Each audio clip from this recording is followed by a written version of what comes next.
كل اليوم عطابة.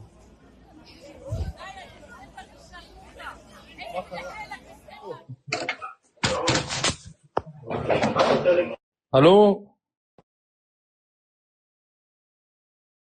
Pria pembakar Al-Quran di Swedia, Salwan Momika, dilaporkan tewas ditembak pada Rabu, 29 Januari.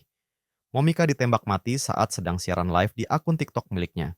Dikutip dari Tribun News, Sabtu, 1 Februari 2025, kepolisian Swedia pun telah mengkonfirmasi kematian Salwan Momika. Nyawa pria pembakar Al-Quran tersebut tak tertolong usai mendapat perawatan dan dinyatakan meninggal dunia pada Kamis, 30 Januari, pagi.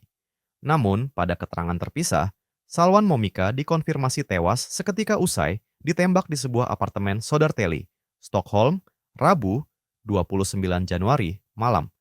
Bahkan, saat Momika sudah terkapar, siaran live TikTok-nya juga masih berjalan. Dalam tangkapan layar video live TikTok-nya yang beredar, menunjukkan polisi mengangkat perangkat elektronik milik Momika. Siaran TikTok Momika yang masih berlangsung pun langsung diakhiri oleh polisi.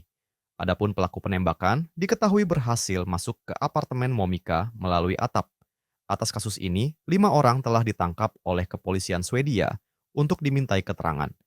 Salwan Momika merupakan warga negara Irak yang tinggal di Swedia.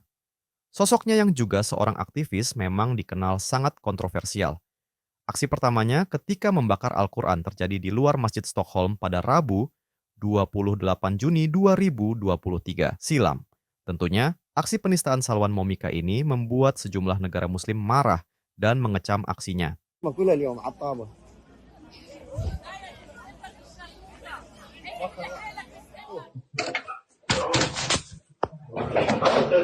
halo. Download Tribun X sekarang.